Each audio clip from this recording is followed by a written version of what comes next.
Good evening. Welcome to Real Learning Center. So we are starting a new series of PUC, second PUC physics class. So let's call this as Physics Simplified. Which means our main aim here is to make physics as simple as possible to understand.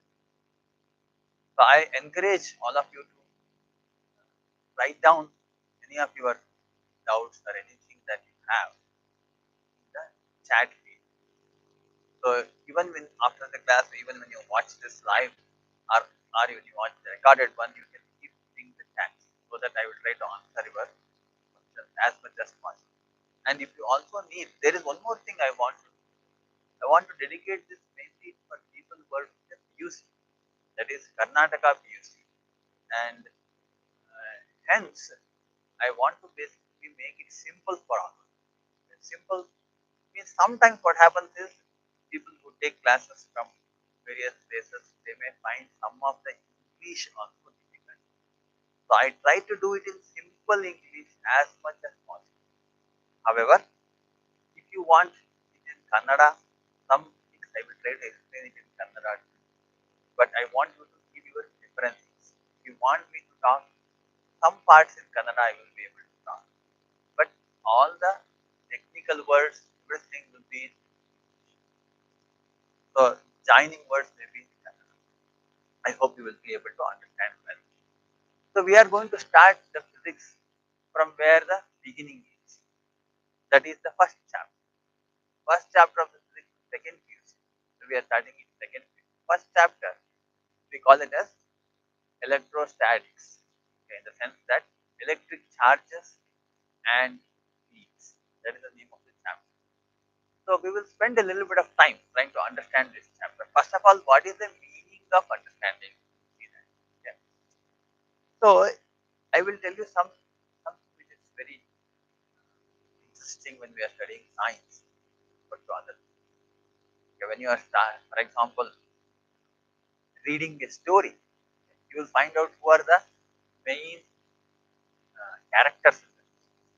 So only those characters are basically important to you, and you will keep following those characters. Like that in science, we very rarely do.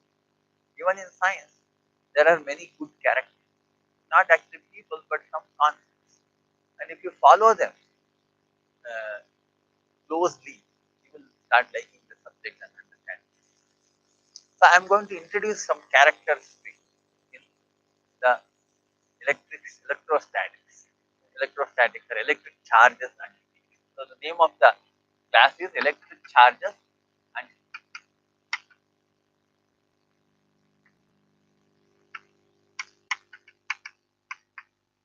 first chapter in the textbook, PUC textbook, second. So let us see who are the main characters. Okay, in the first two chapters. In fact, in the first two chapters, who are the main characters? Okay.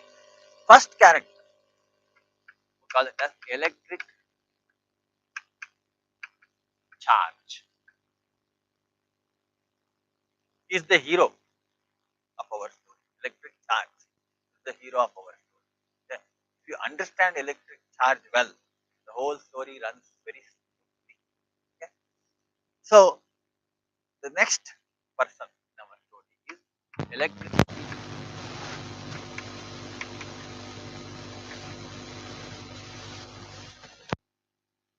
So after electric field, we have then third one, what we call is electric dipole,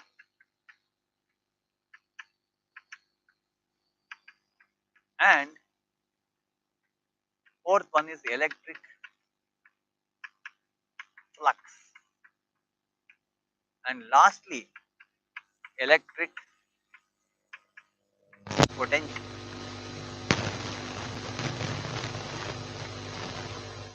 Actually, if you study these five, if you try to understand these five very well, then first two chapters.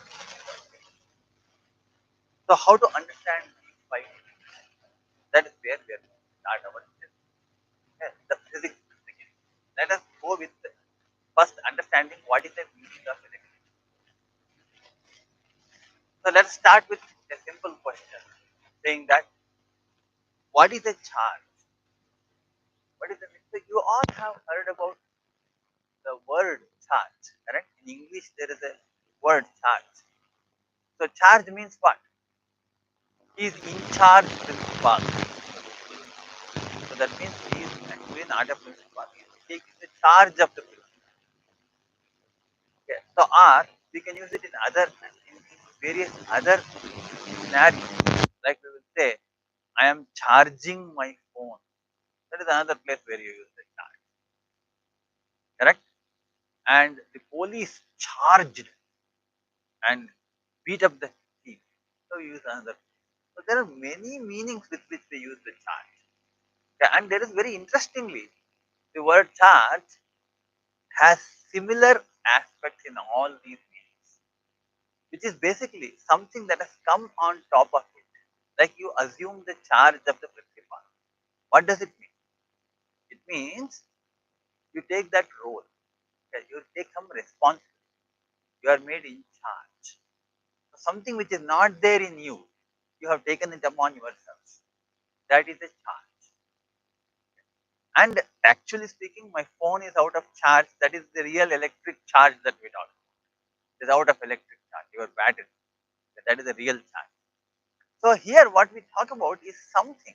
Now let us say you take, for example, one proton or an electron. You must have heard about those things in your chemistry also.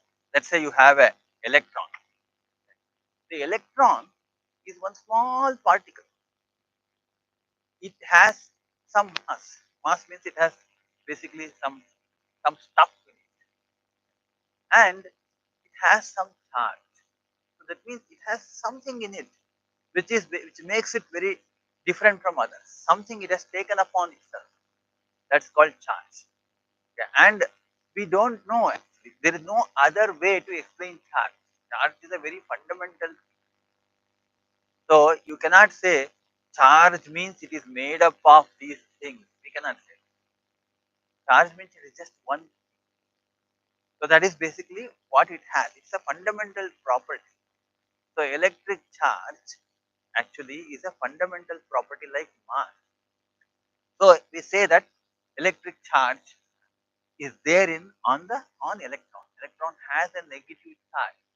Electron has a negative charge. And then we say proton has a positive charge. So we use these terms negative charge and positive charge. Why do we use these terms? Why not just charge? That is because there are two types of charges.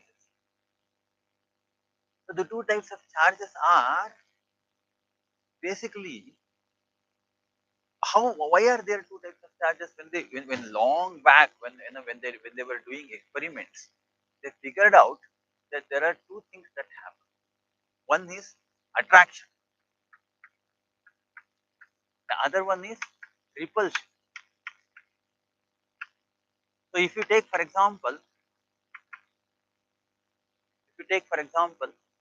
a balloon, take one a balloon and blow it and take the balloon and rub it on your head, on your hair. So make sure that there is no oil in your hair and just rub it, dry hair. So you will see that the balloon acquires some charge. How do you know that it acquired some charge? If you take some pieces of paper, you can take the balloon near to that. It will attract. So it will basically attract those pieces. So that is you can say that oh there is attraction. Now you take for example another balloon and that also rub it. So there are two balloons are there. One balloon you rub here, one balloon you rub here. So there are two balloons. And if you keep those two balloons here, one balloon here and another balloon here, both of them are actually blown and rubbed on your hair, and you will see that when you bring them near, they will be pulled apart, they will be repelled. So there are two things, one is attraction and the repulsion. Because there is attraction and repulsion, there are two things. There may be two kinds of charges. That is the idea our old days scientists have thought, that there are two kinds of charges. They could have named them as charges of type A and type B, but they didn't name them. They named them as positive and negative. Okay. So they could have named this one positive and this one negative, but they chose to put electron as positive and proton. That's okay, it's just arbitrary. It's like saying, why is this called left hand and this called right hand? You can call this as left hand and this as right hand. It's your wish. Want, but everybody calls it this as left hand. Like that. So that's called convention. We say it's a convention. Everybody follows this, hence it is a convention. Okay. So there are two kinds of charges. What have we learned? We learned that charge has two kinds, positive and negative. How did we learn that? Because there are two kinds of things that happen, attraction and repulsion. We say then that if there are like charges, they repel. Like charges repel, and unlike charges attract. How do we say that? How do we know that? Because we saw that when you take two balloons and rub it, whatever happened to one balloon, same thing happened to the other balloon. So they are like, they are similar, and they are repelled. So two things which are similar are repelled. So that's why we say like charges repel. Okay, but paper we didn't rub, and we rubbed only this. So hence paper got attracted. Paper probably has some negative charge, or it might have some way of carrying some negative charge. Okay, that we will explore later. So electric charge is about basically having something in it which is making it attractive or repulsive. Okay. So we understand that charge has two types, positive type and negative type. And also two rules of the charges we understand. But are there any other properties? Like the charge is our main flow, correct? What are the things that he can attract some people? There are some two kinds of people are attracted, two kinds of people are repelled, all that we figured out from the electric charge. Okay, but now we have to find out what other characters are there in the electric charge. What are the properties of electric charge? There are many properties. We will discuss only three properties of electric charge, three most important properties. Okay, I am going to write down here three properties of electric charge.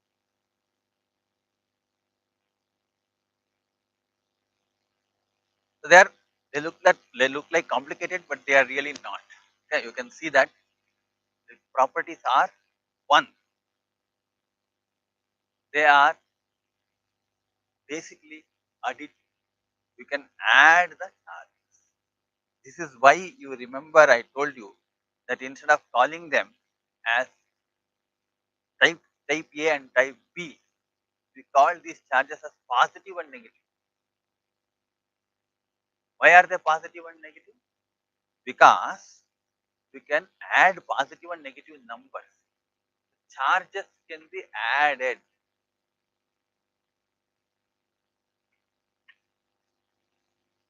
This is the first property. So let us say I have three charges. One charge as +2, another charge as -1, another charge as -3, like this. You can ask a question, what is the total charge? Total charge. So they are all nearby. Total charge is how much? You ask. I can add them. See, it looks like it's a not a complicated thing. You can always add, correct? So here also you can add. That means when you add two things, it behaves as though, see, this looks like a simple thing. Okay, if I have, let us say, one charge which is +2, another charge also +2. If you put them very nearby, they have to behave like a single charge that is +4. Okay. If that is the case, then we can say we can add. And another interesting thing that happens is that if I put one plus 2 and another charge as minus 2, if you actually add them, it looks as though there is no charge, because plus 2 and minus 2, when you add, it will become 0. So you can add charges. Here when you add charges, you get 2 minus 1 minus 2. This is minus 4 plus 2 is totally minus 2. So like that we can add, like algebraically you can. Okay, so that is the first property. You can add, which is not a very complicated property. You know that things can be added. Here also you can add property number. Let us look at what is the property number 2 is charges are conserved. What is the meaning of this? Charges are conserved. So charges are conserved means, what is the meaning of conservation? You must have heard this in various other scenarios. Like you want to conserve water, you want to conserve forests, like that. There are a lot of conservation. Conserve means what? It will stay as it is. It should not be destroyed. That is the meaning of conservation. Okay. We can't increase it, but at least we should keep it as. So thing that does not increase, does not decrease, stays as it is called as conservation. Okay. So conservation is all about keeping things as it is. Okay. Now you see that charges are conserved actually means charges are neither destroyed nor created. They are not increased, they are not decreased. Let us say you have some charges, 248 plus.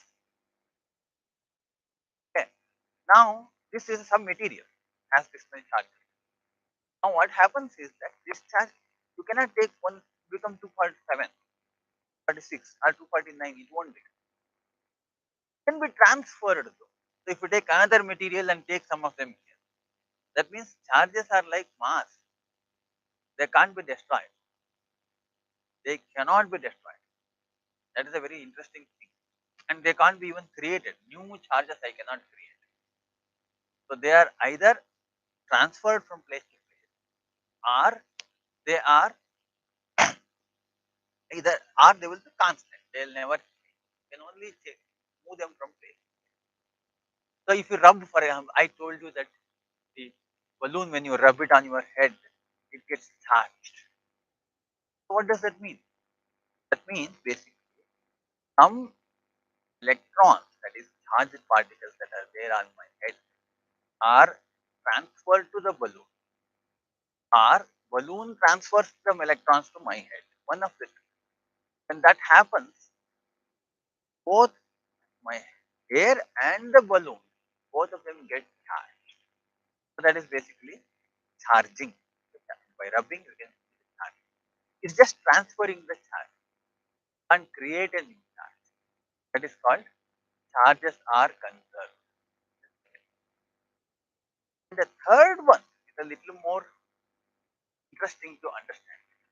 Called charges are quantized. What is the meaning of this quantized? Is there a meaning to this quantized? So there is. Yes, what happens basically means is that if you look at one electron, the one electron has some charge. One electron is there. That electron, I will call it as E. It has some charge. Let us say it has a little bit of charge. I'm going to write it as, uh, I will not write basically a huge number. Actually, it has a charge of 1.6 into 10 to the power of minus 19 coulombs. I'm not going to write that. I'm going to write that as 0.0 something, like some number. It has that much charge. Another electron basically also has point. On proton, this is all negative. A proton is there, let us say, that is plus point.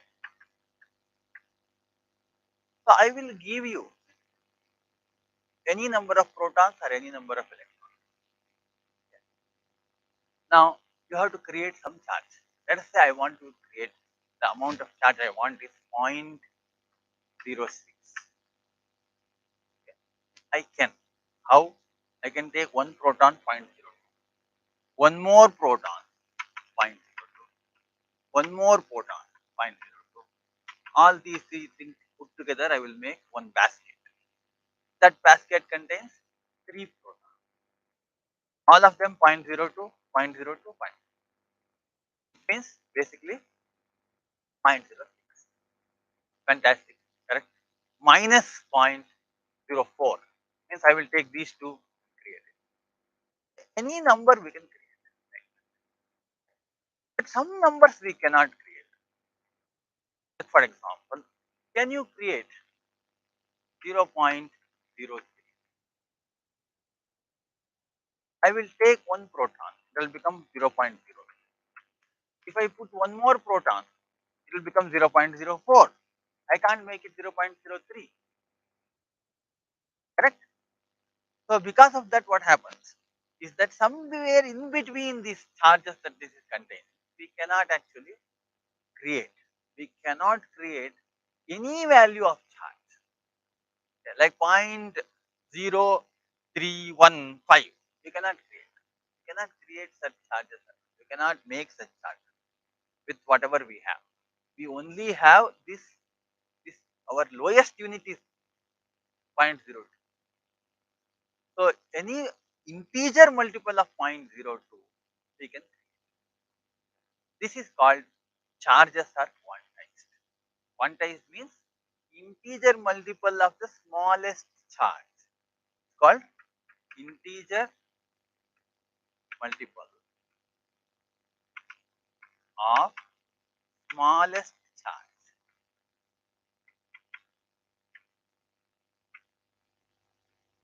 That's called quantized. Instead of quantized word, we can use it. Integer multiple of the smallest charge. So that is basically our charges are quantized. Now you can see that in our real scenario, I have taken an example of 0.02, but in our real scenario, it's not 0.02. It is, each one is 1.6 into 10 power minus 19 coulomb, which is a very small number, 0.0000000 like this, 16, some 8, 17 zeros. So such small coulomb, small charge will be there on. So all charges have to be multiple of this. What happens is in reality, in theory they are quantized, but in reality, when you are dealing with more amount of charges, we don't care about this charge quantization. If somebody says give me 2.3589 coulombs, we will give, because it is possible to create using this, because it's a very small number. Only because it is a very small number, it is small. Otherwise, charge is quantized. That is the another property. So these we have learned now many properties of electric charge. Correct? Charge is quantized is the third property. So if you are asked in your exams also, what are the three properties of a charge? These are the three. And you also now today understood. Don't by heart it. Please understand what it means. What it means by adding the charges, what it means by charge conservation, what it means by charge quantized. So my goal is for you guys to be able to understand and write, not just by heart and write. I hope you are able to understand. If not, please write down what you did not understand in the chat and I will clarify it in the next. Okay, so let's move forward. And last property I will talk about the charge. Okay, we have now talked about three properties. Now we will talk about the force between charges. What is the meaning of force between charges? So we know that forces are there because either they are attracted or they are repelled. So by how much force? Okay. They are either pushed or pulled. How by how much force? That is the question. Okay. For that question, the answer is given by was given by a physicist called Coulomb. Coulomb gave a law called Coulomb's law, his name, which he did a lot of experiments to figure this out, the exact amount of force that is required. That happens when there are two charges. So Coulomb's law gives that. So we will now study what is Coulomb's law.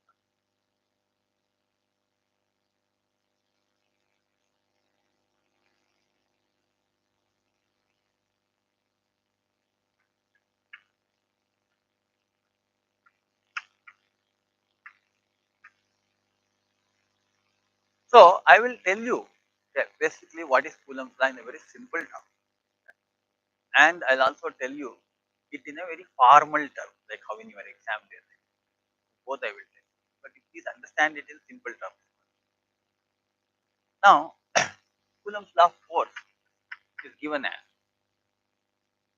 K into, so what we say is Coulomb's law is proportional. Let's not write K. Proportional Q1 Q2 by R square.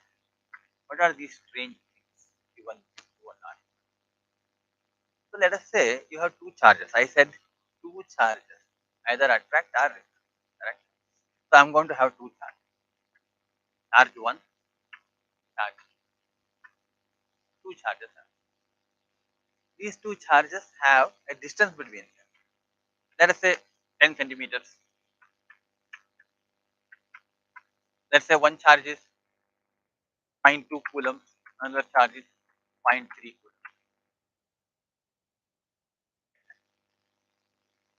Okay. Now there is a distance also between 10 centimeters. Now what we say is force is dependent on three things. How much is the first charge? How much is the second charge? What is the distance? All these three are captured. Q1 is this one. This is Q1. Q2 is this one. Q2. And R is this. Then, but please remember that this is a proportionality. What is the meaning of proportionality? I will tell you. So that means if you actually make this force, this charge, let us say twice what it is, it would be. Like in this case, for example, this is 0.2 and this is 0.2. Now instead of this, what I will take as, let us say everything else I keep constant. Okay, this will become 0.4. The second one will remain as 0.3. Q1 has become doubled. Q2 remained as it is. Okay, R will basically remained as it is as 10 centimeters. Now look at the case 2 cases. This is case 1. This is case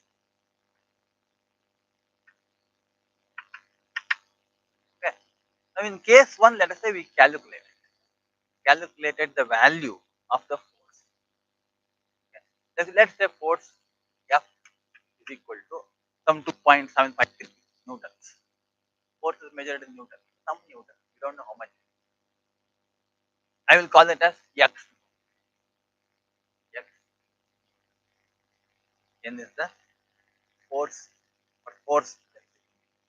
X. So this is in case. Let's take case 2. Case 2, what have we done? Look at this. In case 2, we kept everything as it is. Q2 is as it is, R as it is. Q1 only we changed it from 0.2 to 0.2. That means Q1 we have doubled. So Q2 same, Q1 doubled, R same. So only one extra 2 has come. 2 into Q1 we have. That means basically force is going to double. If you double any one of them on the numerator, force is going to double. If you make any one of them in the numerator 0.5 times or 0.6 times or 0.2 times or 1.2 times, anything, any multiplication factor you keep, that will be coming to the force. So force will become 2x double. Okay. On the other hand, if I take case 1 to be this one, 0.2, case 2 also same. Okay. However, I will double the distance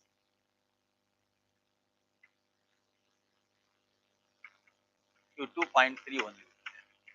I will double the distance. So 10 centimeter distance becomes 20. So what will happen? So if you look at this, now case 1, we will look at case 1 and case 2. Case 1. So case 1 is as usual, let us say some x, any value for x, you can calculate it. So please understand that I am not going to do calculation because I will do numerical separately. I will take a class where I will take interesting and important numericals and I will solve them. So now we will not spend too much of time on arithmetic because you will find it difficult to multiply, add, subtract, divide and all. So let's just use x, y, z, that kind of a variable. Easy to understand. So f is equal to x. Now let us see here what happens. Yes. How did we get x? Because q1, q2 and r square. Now for this f, q1 is same one. Yeah. No change in q1. q2 also changed. R has become double the R. 10 becomes 20. Correct? So double R. So we will write it as 2R square.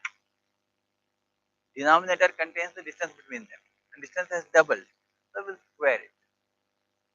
So now what happens is this will be nothing but q1 q2 by r square and this is 4. 2 square is 4. Right?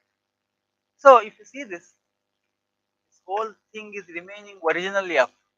Case 1 f. So this is 1 by 4 into case 1 f. So since I have doubled the distance, force has become 4 times less. 1 by 4 times.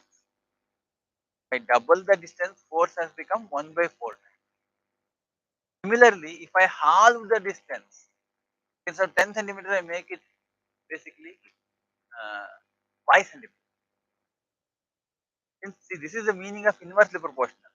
When I decrease it, force increases. When I increase it, force decreases. So that is why you see now I have increased it by double distance. So force has decreased. It became 1 by 4. So 1/4. Whereas here, if I decrease it, then if I make it half of it, double. Not double. So 4 R. Denominator will become 0.5 R whole square. This is 0.04. Okay. 0.5 is 0.25. 0.25 basically take it upwards, it will become 4 times. Okay, like I will just do it and show it. In the case of I am making it basically half of it. Half is 0.5 R whole square. Which means basically q1 q2 divided by 0.25 into R square. 0.25 is what? 1 by 0.25 is 4. So you halve the distance and became 4 times. So this is how inversely proportional means. Now this is what is our Coulomb. Coulomb's law, he doesn't tell about exactly what is the force. He tells only about relative changes. If you double this will double. If you double this, it becomes 4 times less. If you make it 3 times more, this will become 3 times more. If you make 3 times more, this will become 9 times less. Square times. This is what he is telling by making this statement. Coulomb's law only says that much. But whenever there is a proportionality constant, we can replace it with using a equal to. When it replaces it being an equal to, then we will actually be able to exactly give the value. But that proportionality constant has to be experimentally measured. Experimentally, we have to measure it. Okay. So in this case, what happens is this whole statement will become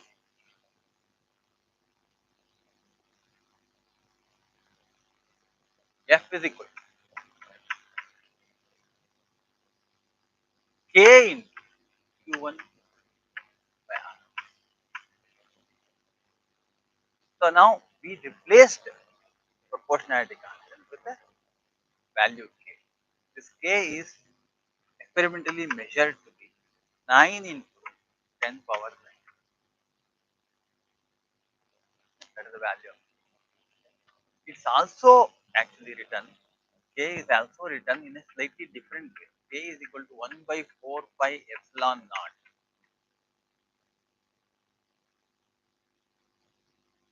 where epsilon naught is 8.85 into 10 power minus 12. Those things you can Google and get 4 pi epsilon naught. And this value, epsilon naught, is called as, read this as like, this is epsilon and this is 0. So read it as epsilon naught. Naught is 0. Epsilon naught. You can call it as permittivity of free space. What is it? What is this dangerous thing? Permittivity of free space. You don't have to worry. Yeah. It is just a constant for free space. And another day we will worry about it. We are going to next week. Okay. Till now, till then you don't worry about it. Just call it as some constant. It is given by certain value. Okay. So remember this K is easier to remember. 9 to the power. Now, when we do the numericals, this will come in handy. So, this is what we call as modulus of x f vector. It's a very interesting statement. You have learned vector the last year. Vector means some parameter, something has both properties of, has both magnitude and direction. So that means basically you are asking a question, how much and in which direction? Two questions are asked. How much and in which direction? How much means this is answer. In which direction? We have not given the answer. A force is basically a vector. Force is a vector. So we have to be able to tell what is this.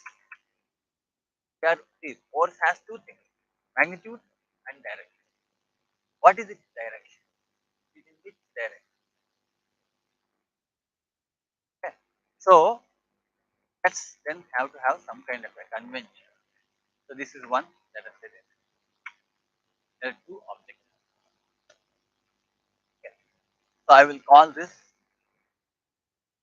as distance between them. I will call this as R1. R12 means from here to here as a vector position R1. We generally write it like this. Coordinate system xy, and we call this one as R1 and this one as R2 and this one as R1. So if both of them are of the same charge, like positive charge, if both of them are negative charge, in both cases they will repel.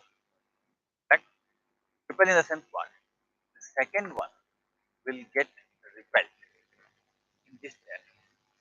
First one will get repelled in this direction. That means force acting on the two, force acting on two is from one. I would write force acting on two from one. Force on two because of, that's how I write, that is equal to K into Q1 Q2 by R square. That is the magnitude and its direction. For direction we always use unit vectors. Yeah. Unit vectors in this direction. So it is repelled. So it is going this way. So it is in the same direction as R1. R12 cap. R12 cap means it is in the direction of R1. That's all. So similarly, F12 means force on 1 due to 2 is equal to same formula. But here it is R2, or we can write it as minus R1. Both are same. So we will write this as K Q1 Q2 by R square R12 minus. Therefore, F21 is equal to minus F, and it's very natural because they are repelling. One is going this way, one is going this way. So they are opposing each. They are equal. So that's why it is minus. So this actually completes our full understanding of what is electric. What all we have done? We have done electric charge. Means what? Properties. And then we also discussed about Coulomb's law. That is all over. Okay. Our electric charge understanding as a concept is done. Yes, numericals we have to do. We have to learn basically how to use this formula, all the things. But as a concept we have. Now we are going to get into what is the concept electric field. We will try to understand today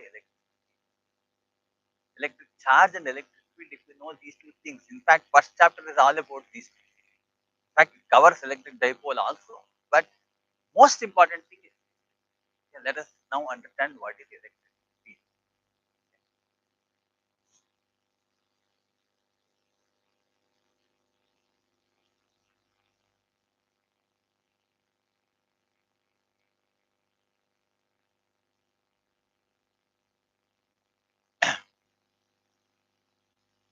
So there is before going to electric field, there is one more interesting part that we need to understand. This is, let us say I keep one charge here, okay, some charge, that 1 coulomb, 0 minus 0.2 coulomb charge. Now I am going to trying to attract this side. How do I attract it? I put a positive charge. I'll put a positive charge plus. So let's say 0.5 coulomb positive. So because of this charge will try to come this way. But I will not keep just one charge. I'll keep one more charge. That is also plus. That is also 0.5. And that will try to attract it, pull it. So it is like basically the tug of war. You take one thread and pull both. You're in the middle. You're pulled on both sides. So this side it is getting pulled because of this charge, and hope that these two charges I am holding here. I am not allowing those two charges to. Okay? They are fixed. Those charges are not allowed. This charge is allowed. So when you have that, then what happens? It is trying to basically, this is trying to go this way also, this way also. So what will happen? If if these two forces are equal, then it will not go anywhere. That means the forces cancel. So that is called addition of vectors. So two vectors. This is one vector, this is another vector. So add them because they are opposite. So result will not. So this is how you can add the forces. And adding forces, just because it's electric charge also, you can still add the force. Now if you have the, suppose if you have the electric charge not here, let us say you have one more electric charge here. This is also the point. Now it is pulled this way. One is pulled this way, another is pulled. Where will it go? So it will have to go somewhere in between, correct? So this is called vector addition, called parallelogram law. whenever there is a multiple forces, multiple charges are there, multiple forces are acting on the charge. So we will do some very nice numericals to understand this later. Okay. So now coming back to electric field. What is electric field? So electric field is like some people ask that is a magnetic field or electric field. And the answer is like this. Our when we were in the 8th, 9th, then there is a magnet around that there is a magnetic field. Correct? So we assume like this. There is a magnet, then yes, and around this there is a magnetic field. So in our imagination, magnetic field is like a cloud around this. Correct?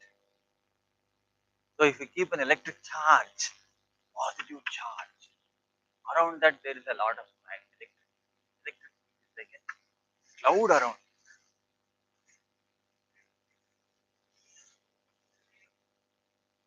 So that explanation of electric field is like a cloud around the charge. It's no longer going to be valid.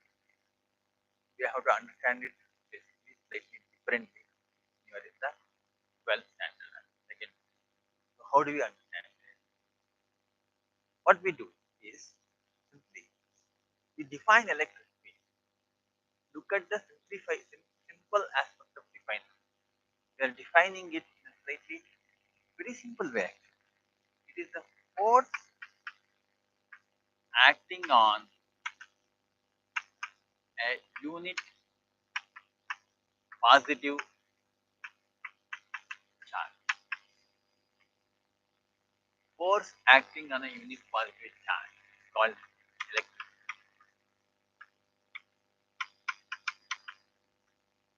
That's all it is.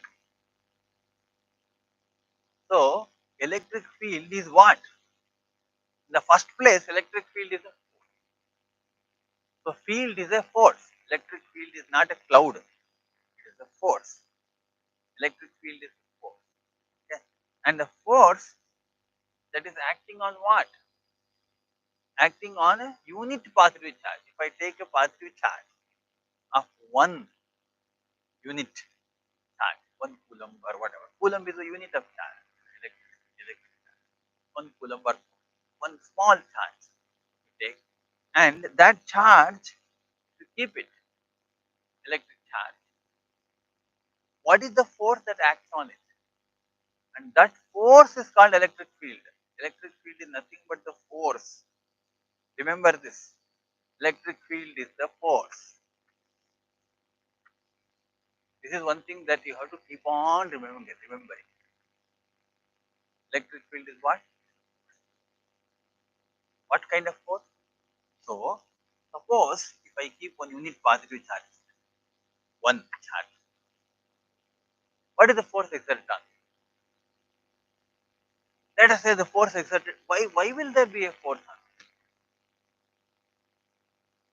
There will be a force on it only if some other charges are there nearby. Let's say here one charge is there, here one charge is there, and those charges are basically trying to pull it or push it. So some things are like that are happening. So here there is one positive charge, some 5 plus 0.5 coulombs. Here some negative charge, basically minus 0.02 coulombs. Something like that is there. Okay, and at this point P, here I have kept a charge. That is a unit charge, single, one unit. So when you keep it like that, this charge, what is it doing? This charge is basically repelling this, like this is the force because of this charge. What is this charge doing? It is attracting. It is the force because of this. Okay. Now if you see the resultant of this is nothing but the parallelogram. So this is the resultant. Okay. So this is basically the force on the unit positive charge that is coming. And that force is called as electric field. We call it as electric field. Electric field is also a vector like force. force on a unit positive charge is nothing but the electric. Okay, so electric field is not a cloud. Electric field is a force. So how do we write down the formula for that for electric field? So we'll write it as, we already know, have, let us say, this charge. There are two charges are there. Okay. There is one charge which we call main charge plus, okay. And we have kept one unit positive charge, that is 1, 2. So we want to find out the fourth one. How do we find the fourth one? Coulomb force is equal to K into Q1 into Q2 divided by R square. Correct? R is the distance between.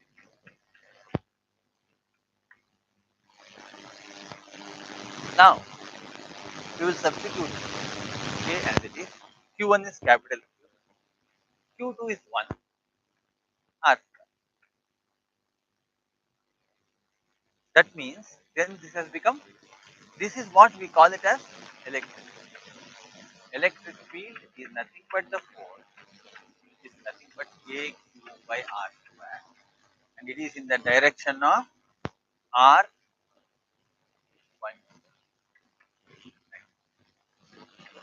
So I will write it electric field magnitude equal to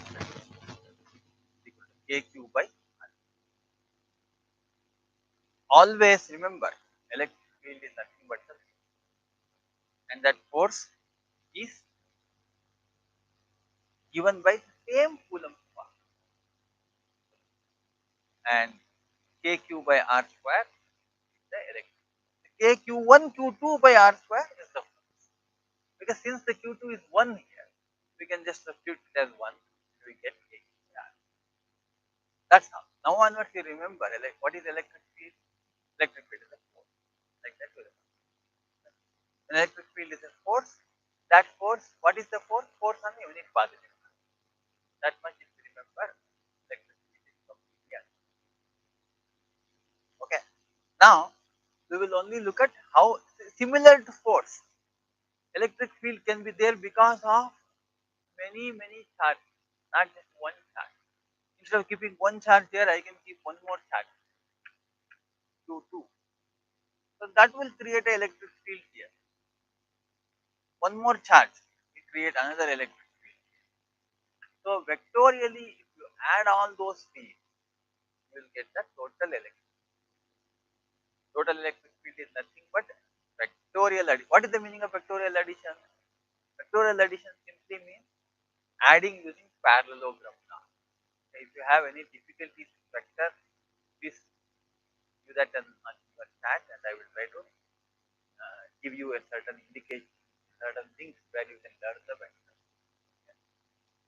So when you add vectors, electric field basically is nothing but the addition of at this point. So whenever you have multiple electric fields due to multiple charges, the addition of them is nothing but the total electric field. So we are going to write it more formally using the following formula. Okay, I will just try to write and get you to that formula. Let us say I want to calculate at point P the electric.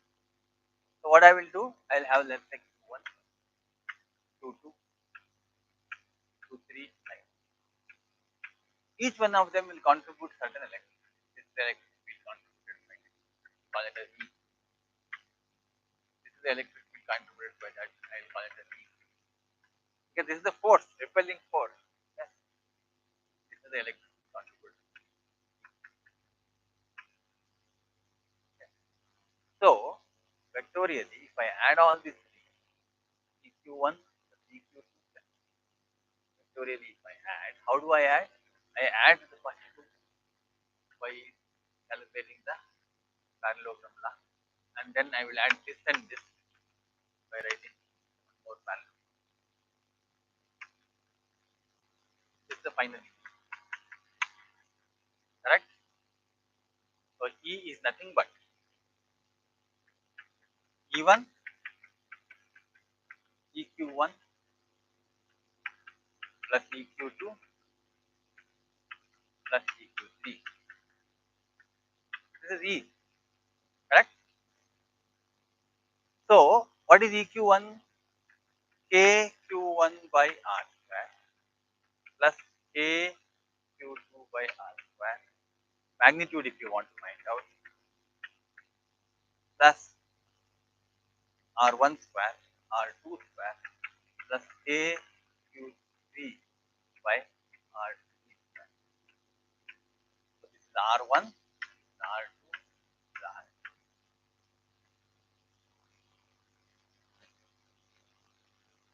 Is this correct? Can I add magnitudes like that? Cannot. Why we cannot add?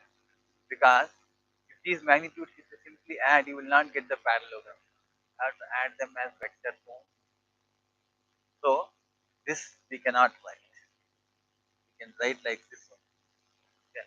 This is basically nothing but KQ1 by R1 square into R1 cap, like R1 cap plus KQ2 by R2 square into R2 cap plus KQ3 by R3 square into R cap.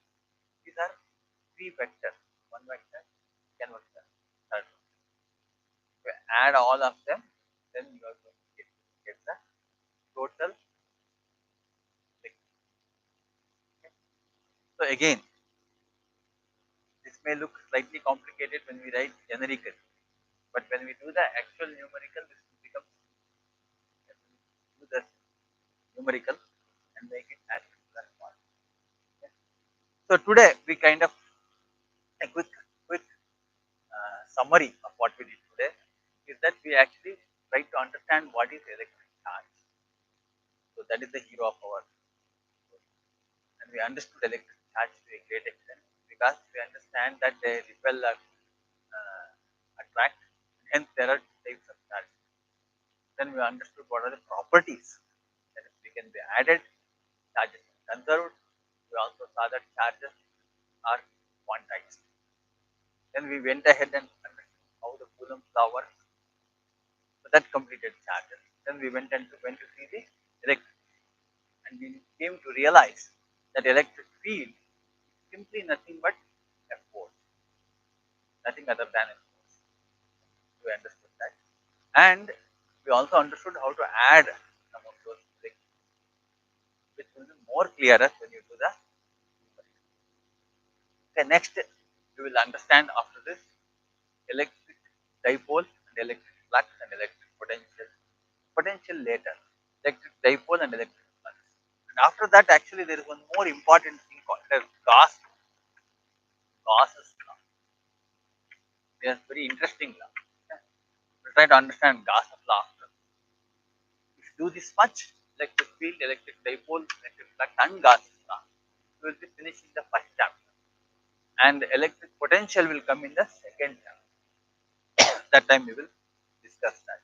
I would like to complete it, and please write down anything you want on the chat, and next class we are going to clarify any doubts you may have or any kind of